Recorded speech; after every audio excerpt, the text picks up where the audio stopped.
This world wasn't always so small and petty. Thousands of years ago, while the rest of men prayed to gods, the Valyrians became them. Through magic or sheer will, they mastered the greatest creatures in history.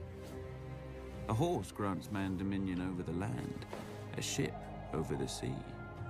But dragons gave us the sky, and everything and everyone beneath it.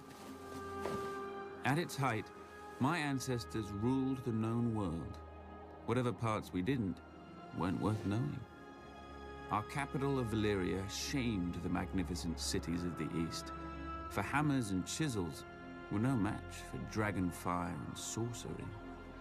It was a city and an empire built to last until the end of time. It didn't. 400 years ago, the doom fell on Valyria. Mountains cracked open like eggs, lakes and rivers boiled, fountains of fire, ash and smoke spewed from the ground, so high and so hot that even dragons burned in flight. The land splintered, and the angry sea rushed in. In hours, the greatest city in history became history. But my ancestors didn't burn or drown with the rest of their race. 12 years before the doom, despite the sneers of his rivals, Aenar Targaryen abandoned the capital with his family. Legends claim that his daughter foresaw the destruction of the city in a dream. More likely, Aenar met with some mishap at court and chose exile over execution. He and House Targaryen slinked away to a dreary, remote, god-forsaken island. Forsaken no longer. With arts now lost to the world, we transformed a tiny outpost into Dragonstone, a fortress fit for the last dragon lords. Then Aenar's descendants settled into it like a tomb for their lost homeland. Until Aegon.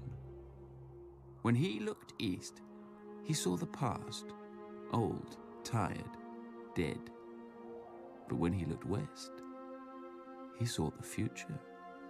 Gold in the ground, gold in the fields, and no dragons in the sky but his.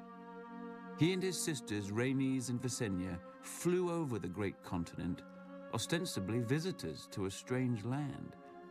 But when Aegon returned, he ordered construction of a massive table carved in the shape of Westeros, with all the notable rivers and mountains that they had seen.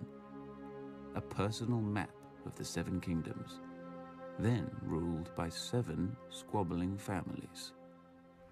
House Durrandon held the Stormlands from their seat at Storm's End, due south of Dragonstone.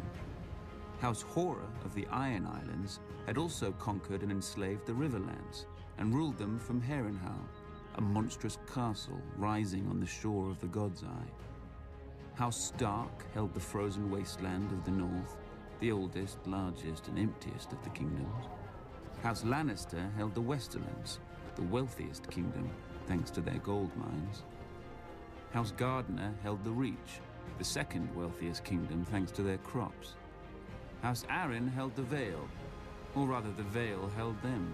The mountains were impassable, except through the Bloody Gate, which had never been taken.